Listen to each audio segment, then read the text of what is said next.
तो देखिए, आज की इस वीडियो के अंदर जैसा कि आप लोगों ने मेरा थंबनेल देखा हुआ कि जमानत जब आप कोर्ट के अंदर देने जाते हैं तो ऐसी परिस्थिति में आप जो है किन बातों का जो है ध्यान रखें। जी हाँ, अगर आप जमानत देने जा रहे हैं तो प्लीज़ इस वीडियो को ज़रूर देखें, इस वीडियो को स्किप ना करें। तो देखिए, जमानत के बारे में आपको बताऊं, अगर आप किसी केस के अंदर जो है जमानती बनना चाह रहे हैं, इट मीन किसी केस के अंदर आप जो है किसी पर्सन की जमानत देने के लिए जा रहे हैं, तो ऐसी परिस्थिति में किन किन बातों का आपको ध्यान रखना चाहिए, पूरा का पूरा आज की इस वीडियो के अंदर मैं जो है डिटेल से एक्सप्लेन करने वाला हूं। मैं हूं एडवोकेट दीपक सैनी और आप देख रहे हैं लीगल लॉ। तो देखिए, जमानत जो है कब दी जाती है, पहले हम ये जान लेते हैं थोड़ा सा। तो देखिए, जमानत दो केसों में जो है जमानत दी जाती है, एक जो बेलेबल ऑफेंस होते हैं, दूसरा जो नॉन बेलेबल ऑफेंस होते हैं। बेलेबल ऑफेंस के अंदर जो है होता क्या है कि थाने से ही आप लोगों को जो है जमानत मिल जाती है। नॉन बेलेबल ऑफेंस के अंदर जो है आपको कोर्ट में जाना जाता है और कोर्ट की प्रोसीडिंग को फॉलो करते हुए आप लोगों को जो है जमानत मिलती है। और साथ ही साथ में जमानत के साथ जो जमानती होता है, जिसके बारे में आज की ये वीडियो रहने वाली है, ठीक है, तो उस जमानती का भी होना बहुत ज़्यादा ज़रूरी होता है। अब जब थाने के अंदर जमानत मिलती है तो वहाँ पर जमानती को बुलाया जाता है और वहीं की वहीं जो है जो भी उसका डॉक्यूमेंट्स साथ में अटैच होते हैं वो जो है वहाँ पे जो है उसे जो है प्रोड्यूस करता है और उस पर्सन को जो है जिसके लिए वो जमानत देने आया उसे जमानत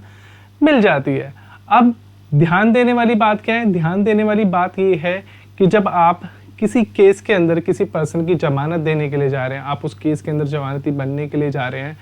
तो आप लोगों को पता होना चाहिए कि जमानत देने के बाद क्या इफ़ेक्ट जो है आप लोगों के ऊपर पड़ सकते हैं। जी हाँ, तो देखिए, सबसे पहले मैं आपको बताऊं कि दोनों ही केसों के अंदर, जमानती केस के अंदर भी और जो है बेलेबल ऑफेंस के अंदर भी और नॉन बेलेबल ऑफेंस के अंदर भी, ठीक है, दोनों परिस्थिति के अंदर जमानत ली जाती है। अब जमानती के ऊपर क्या इफेक्ट पड़ता है वो मैं जो है आपको बताता हूँ। मान लीजिए आप जब कोर्ट के अंदर गए, ठीक है, और कोई पर्सन आपको लेके गया जिसकी जमानत आपको देनी है,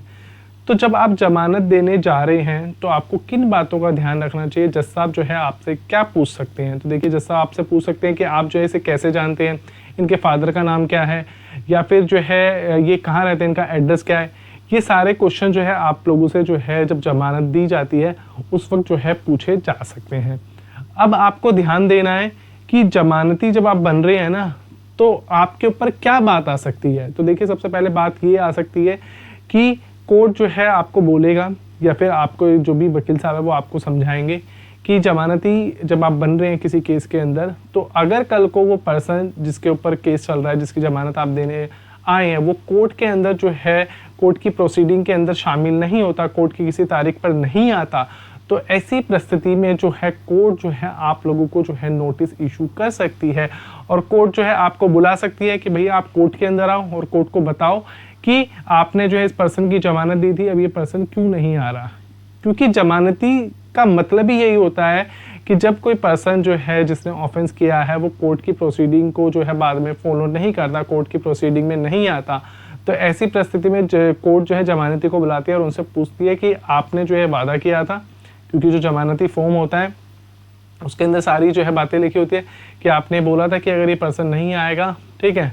तो जो है आप जो है जो भी मैंने डॉक्यूमेंट साथ में अटैच करें। इट मीन्स जब आप जमानती बनते हैं तो वहाँ पर जो है आपके व्हीकल के पेपर हो गए, ठीक है, आपकी जो है आरसी जमा कर दी जाती है, अगर आरसी नहीं है तो एफडी जमा कर दी जाती है। तो ऐसी परिस्थिति में अगर कोई पर्सन जो है नहीं आ रहा है मतलब जिसकी जमानत दी है और वो कोर्ट की प्रोसीडिंग में नहीं आ रहा, तो जो है कोर्ट जो है आपके जो भी डॉक्यूमेंट, आपकी आरसी को जब्त कर लेगी, जो एफडी आपने जमा कराई उस एफडी को जो है कोर्ट अपने पास रख लेगी, ठीक है। तो ये सारे के सारे इफ़ेक्ट्स जो है आप लोगों के ऊपर पड़ते हैं जब आप किसी की कोर्ट के अंदर जो है जमानत देने के लिए जाते हैं। तो इन बातों का आपको ध्यान रखना है। अगर मान लीजिए वो पर्सन बिल्कुल आपका रिश्तेदार है तो फिर तो इतनी चिंता की बात नहीं, पर लेकिन आजकल तो कोर्ट में ऐसा आता है कि रिश्तेदारी आजकल बड़ा धोखा दे जाते हैं, ठीक है। तो आपको ध्यान रखना है जिसकी जमानत देने के लिए जा रहे हैं वो बिल्कुल आपका फेथफुल पर्सन हो, तभी जो है आप कोर्ट के अंदर जो है किसी की जमानत देने के लिए जाए। और कोई भी डाउट है आपका, जमानत अगर आपने दी हुई है किसी पर्सन के रिगार्डिंग, तो आप जो है मुझे कमेंट करके भी बताओ कि आपने जो है